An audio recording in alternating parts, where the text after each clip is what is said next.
Buenas noches, queridos estudiantes, deseo que se encuentren bien de salud. El día de hoy estaremos dando continuidad al tema iniciado en la clase anterior, memoria. Se puede mencionar que los recuerdos moldean nuestras acciones, nos acompañan y nos dan sentido del yo. Sin recuerdo no sabríamos quiénes somos, cómo fuimos alguna vez, ni quiénes deseamos ser en el futuro. Es decir, somos la suma de nuestros recuerdos. Estos nos proporcionan un sentido privado y continuo de nuestro yo. Cambiar de memoria sería cambiar nuestra identidad. Te invito a que puedas profundizar sobre este tema asistiendo a los dos materiales.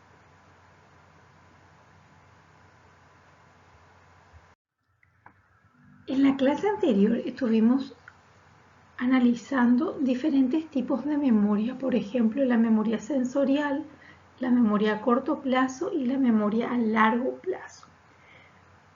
Recordemos que la memoria a largo plazo es la persistencia del aprendizaje a través del tiempo. Los conocimientos que están organizados en nuestra memoria nos permite ordenar y dar sentido a la realidad. Y al mismo tiempo nos permite también predecir qué es lo que va a suceder. Nuestra memoria participa en todas nuestras actividades, como por ejemplo cocinar, andar en bicicleta, resolver un ejercicio matemático, hablar o pensar. Analicemos ahora diferentes tipos de memoria que pueden funcionar a largo plazo. Por ejemplo, la memoria declarativa y la memoria procedimental. Cuando hablamos de la memoria declarativa es saber qué. ¿Qué quiere decir esto? Que almacena la información y el conocimiento de hechos y acontecimientos. Por ejemplo, nos ayuda a recordar un rostro familiar. Esta memoria constituye todo el caudal del conocimiento de una persona y permite también que podamos expresar nuestros pensamientos. Y la memoria procedimental es saber cómo. ¿Qué quiere decir esto? Que es la memoria sobre las habilidades o destrezas y almacena el conocimiento de cómo hacer las cosas. Es decir, si vamos a preparar una torta, la memoria procedimental tiene registrados los pasos que debemos seguir hasta llegar a ese resultado que sería la torta. Este conocimiento se adquiere por condicionamiento o experiencias repetitivas. Resolver ejercicios de matemática, normalmente utilizamos mucho este tipo de memoria procedimental. Andar en bicicleta podría ser otro ejemplo. Con relación a la memoria episódica y la memoria semántica, podemos decir que la memoria episódica es la memoria autobiográfica. ¿Qué quiere decirnos eso? Que es la memoria que nos permite recordar fechas, hechos o episodios vividos en un tiempo y lugar determinado. Por ejemplo, podemos recordar el cumpleaños de nuestro mejor amigo, podemos recordar cómo fue nuestra fiesta de cumpleaños del año pasado, quiénes vinieron, podemos recordar al escuchar una música, un evento, asociar con un evento propio. Y la memoria semántica almacena normalmente el conocimiento del lenguaje y del mundo independiente de las circunstancias de su aprendizaje. La comprensión del conocimiento cultural, por ejemplo, hechos, ideas, conceptos, reglas, proposiciones, esquemas, constituye la fuente de esta memoria semántica. Esta puede recuperar la información sin hacer referencia al tiempo o el lugar en donde se adquirió este conocimiento. Podríamos decir que es como casi inmune al olvido porque el lenguaje, las habilidades matemáticas y otros conocimientos tienden a ser más duraderos.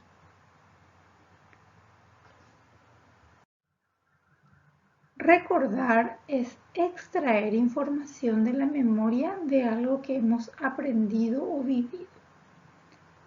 Los recuerdos no son copias exactas de la información o experiencia, sino que la memoria los reelabora en el momento de la recuperación. Conocer es siempre recordar, pero no lo que fuimos o supimos, sino lo que somos y sabemos ahora. Las personas reconstruimos nuestro pasado combinando fragmentos de información según nuestras expectativas actuales. Se puede aprender muchas cosas, pero ¿de qué serviría si no se pudieran recordar? Recordamos mejor la información cuando es significativa y está bien organizada. Pero hay otros factores que influyen también en el recuerdo. Por ejemplo, recordamos mejor aquello que se relaciona con sucesos emocionalmente significativos. Por ejemplo, la muerte de un ser querido, el nacimiento de un niño, una fiesta de cumpleaños muy importante como los 15, el aniversario de bodas. Este efecto se conoce con el nombre de recuerdos vividos. Otro punto que debemos mencionar es que la memoria depende del contexto. Es decir, el olvido es la imposibilidad de acceder a los contenidos de la memoria, más que a la destrucción de los recuerdos.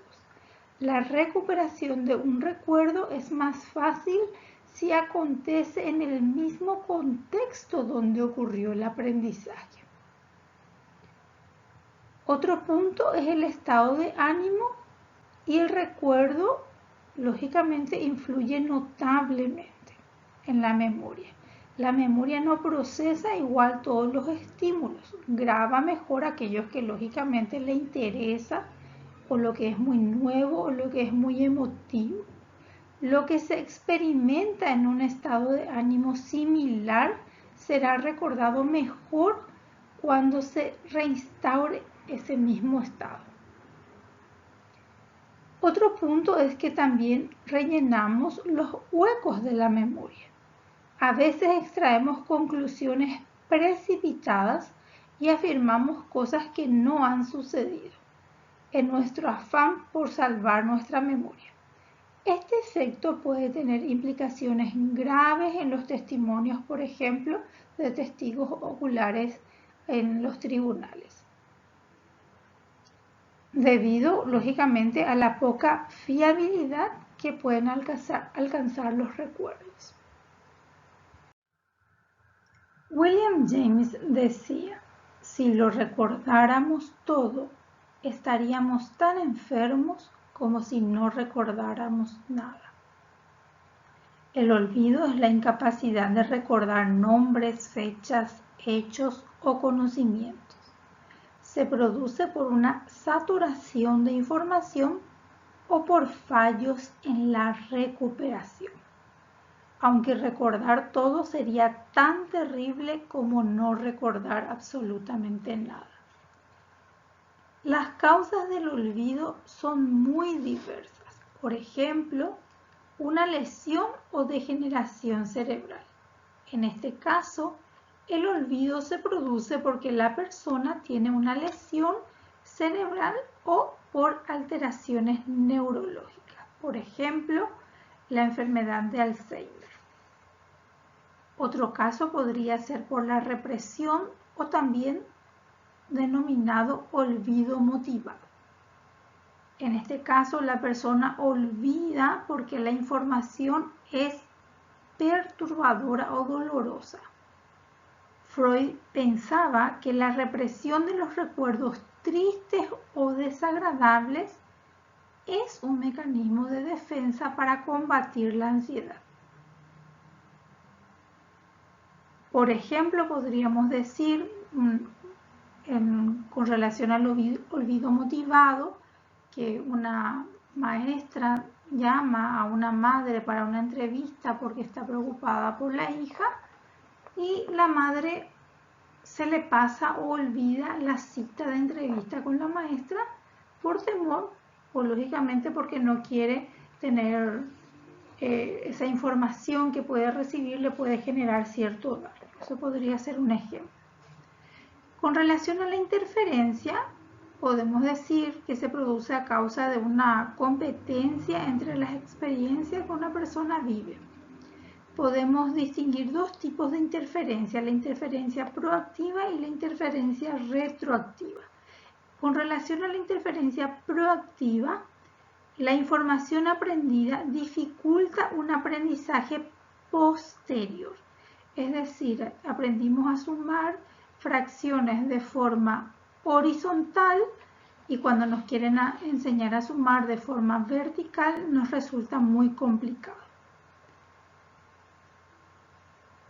Con relación a la interferencia retroactiva, se produce cuando un aprendizaje reciente interfiere en el recuerdo de una información pasada. Por ejemplo, la memorización de un nuevo idioma interfiere con la persistencia de los idiomas ya aprendidos. Con relación al fallo de procesamiento, podemos decir que la información puede olvidarse porque nunca se procesó correctamente. Es decir, los recuerdos se disipan con el tiempo si es que no se utilizan. Y el contexto inadecuado, la información sería difícil de recuperar porque se aprendió en ambientes diferentes.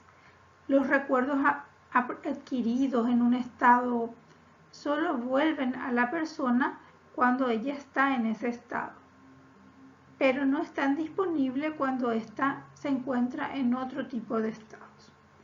Por ejemplo, algún bebedor que oculta dinero o alcohol cuando está ebrio es incapaz de recordar dónde lo escondió cuando está sobrio. No existe una receta mágica para mejorar nuestra memoria.